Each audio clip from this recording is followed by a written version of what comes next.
안녕하십니까. 집구성 이야기의 이상민 소장입니다. 오늘 이 시간에는 양도세에 대한 얘기를 해보도록 하겠습니다. 양도 건물 종류에는 토지, 주택, 상가 외에 오피스텔들 여러 가지가 있습니다. 오늘은 주택에 대한 말씀을 들어보도록 할게요. 우리가 일반적으로 주택을 구매를 하게 되면 대부분이 양도 차익이 발생을 합니다. 내가 산 금액보다 집값이 떨어질 수는 있어요. 그것은 내가 산 시기가 잘못돼서 떨어질 수는 있지만 대부분이 내가 산 가격보다는 대부분이 올라가는 경향이 많죠. 그래서 양도 차익에 대해서 어떨 경우에 내가 양도세를 내느냐. 1세대 1주택인 사람들 중에서 양도세를 안 내는 경우가 대부분이지만 양도세를 내는 경우가 또 있습니다. 9억이 넘는 주택 같은 경우에는 1세대 1주택이라 하더라도 양도세를 냈습니다. 근데 그것이 9억이라는 게 너무 약하다. 지금 아파트 값이 지금 얼마인데 아직까지 9억으로 하느냐라고 문제를 제기해서 지금은 12억으로 상향이 됐습니다. 그래서 12억이 넘는 주택, 12억이라고 하는 것은 아파트 공시가격이 아니라 실제 거래한 가격입니다. 공시가격은 10억인데 실제 거래한 가격은 14억이었다. 14억으로 양도세를 계산한 건지 10억으로 계산하는 게 아닙니다. 1주택을 갖고 계신 분들은 중요한 게 일단은 2년을 보유를 해야 됩니다. 거주는 안 하더라도 2년 보유는 해야 됩니다. 그리고 다주택자일 경우에는 또 양도세가 어떻게 되는지에 대해서 한번 비교를 해보도록 하겠습니다. 1주택을 소유하고 있는데 양도일자가 2024년 11월 17일이라고 가정하고요. 취득일자가 예를 들어서 2년 전에 샀다. 2022년 샀고 실제 양도가액이 10억이다. 10억이고 실제로 취득한 가액은 9억이다. 필요 경비가 발코니 확장하고 이래가지고 한 2,500만 원, 법무사비까지 해서 한 2,500만 원 중개수수료 주고 해서 하고 1세대 1주택 비과세가 해당이 된다. 그리고 양도한 주택의 조정지 대상 지역이냐? 아니다. 그리고 실거주 보유는 2년을 했는데 실거주는 1년밖에 안 했다. 그리고 주택 보유수는 하나다. 이런 경우에는 양도세가 어떻게 나오는지 계산해 보면 양도세가 없습니다. 양도세가 없어요. 하나도 안 내요. 1억에 대해서 양도세 하나도 안 냅니다. 즉 뭐냐면 12억이 안 됐기 때문에 나는 낼 게 없어요. 왜냐? 양도가액에서 빼기를 12억을 하거든요. 양도세를 계산할 때 보면 양도 차익 곱하기 양도가액분의 양도가액 마이너스 12억이라고 돼 있어요. 내가 실제 양도한 가액이 10억이면 10억에서 12억 빼고는 마이너스잖아요. 마이너스 2억이잖아요. 마이너스 2억이라는 건 0이나 똑같은 거야, 0이나.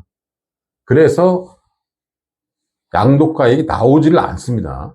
내가 실거주를 1년 미만을 해도 2년 동안 보유를 하고 있으면 안 냅니다. 근데 예를 들어서 내가 1년 동안 보유를 안 했어. 그러면 한 1년만 보유했어. 1년만 보유했을 때는 어떻게 되느냐? 나오죠? 이 얘기는 뭐냐면 1세대 1주택이라 하더라도 내가 1년 미만을 거주하고 1년 미만을 보유하게 되면 이게 12억이 아니더라도 세금을 낸다는 거. 4,785만 원이라는 양도세를 내야 됩니다. 즉 1세대 1주택 같은 경우에는 거주는 의미가 없어요. 거주는 안 해도 되는데 보유는 2년을 해야 된다는 겁니다. 그걸 여러분이 잘 알아두셔야 됩니다. 고가주택을 파는 경우, 고가주택이라고 하는 뭐냐면 실거래 가격이 12억이 넘는 겁니다. 그러면 만약에 내가 이거 정확하게 12억에 팔았어요. 그리고 취득도 한 2년 만에 판 겁니다. 그리고 실제는 9억이었는데 실제 양도가액이 12억이었어요. 그럼 이거 양도세를 낼까요? 안 낼까? 한번 볼까요? 계산을 해보면 없습니다. 왜냐? 12억 마이너스 12억이니까 빵이잖아. 분모가 빵이니까 양도세가 나올 수가 없죠. 근데 이게 12억이 아니고 13억이다. 13억인 경우에는 이건 내겠죠. 양도세를 냅니다. 내더라도 많이 안 내죠. 그런데 1년밖에 보유를 안 했다? 1년밖에 보유를 안 하면 12억이라 하더라도 양도세를 이렇게 냅니다. 결국 1세대 1주택을 갖고 계신 분은 2년 이상은 보유를 하셔야 된다는 거예요. 보유를 안 하고 팔면 양도세가 부과가 됩니다. 라는 것을 유념해 두시고요. 그 다음에 다주택자인 경우에는 이 실지 양도가액이 10억이니 5억이니 이게 의미가 없습니다. 내가 집을 샀는데 산 지가 2년 됐어요. 5억에 팔았어. 그리고 실제 산 거는 4억에 샀어. 필요경비 이 정도 들었다가 치고요. 1세대 1주택 비과세 아니죠. 그리고 보유주택 2주택입니다. 그러면 계산해 보면 이렇게 나옵니다. 2주택을 보유한 사람들은 2년을 보유를 하더라도, 그리고 금액이 12억이 안 되더라도 무조건 냅니다. 양도세는. 그리고 3주택인 경우 한번 볼까요? 3주택일 경우 어떻게 나오나? 3주택도 별 의미는 없습니다. 1200만 원인데 아까 2주택일 때는 얼마 나왔나요? 네, 똑같습니다. 2주택이나 3주택이나 결국은 똑같다는 얘기입니다. 양도세는 똑같다는 겁니다. 그래서 이 양도세를 계산을 할 때 제 1주택자 같은 경우에는 가장 신경 써야 될 게 보유기간입니다. 실거주기간이 아니고 보유기간. 보유기간이 2년이 넘지 않으면 양도세를 무조건 낸다. 그게 12억이 안 넘어가더라도 양도세는 무조건 냅니다. 1주택을 가지고 양도세를 계산할 때는 항상 2년을 보유하고 난 다음에 매도를 하셔야 됩니다. 그 전에 하게 되면 양도세를 내야 됩니다. 정말 말씀도 들었듯이 이러한 것들을 잘 이용을 하셔야만이, 특히나 다주택을 갖고 계신 분들 같은 경우에는 어떤 주택을 먼저 팔아야 되는지에 대해서 곰곰이 잘 생각을 하셔야 된다는 거예요.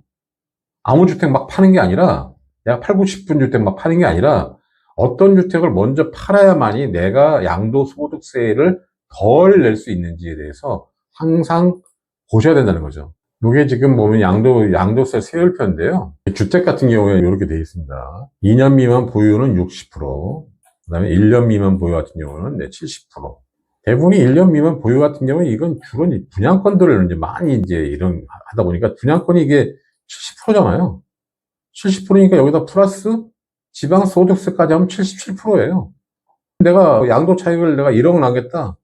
그래 봐야 77% 빼고 나면 나는 2,300만 원을 버는 거예요. 2,300만 원도 작은 돈은 아니죠. 양도 차익을 1억씩이나 볼 만한 분양권들이 요새 얼마나 있겠습니까? 솔직히 그거 샀다가 마음고생만 또 하고 안 팔리면 그거만큼 또 스트레스 쌓이는 게 없죠. 가급적이면 분양권 가지고 프리미엄 붙여서 하겠다라는 생각은 이제 안 하시는 게 좋지 않겠나라는 생각이 듭니다. 그래서 오늘 이 시간에는 이 양도세에 대해서 1세대 1주택일 경우하고 다주택자일 경우하고 어떠한 차이가 있는지에 대해서 한번 오늘 알아보는 그런 시간을 가졌습니다. 오늘 영상 여기서 마치도록 하겠습니다. 감사합니다.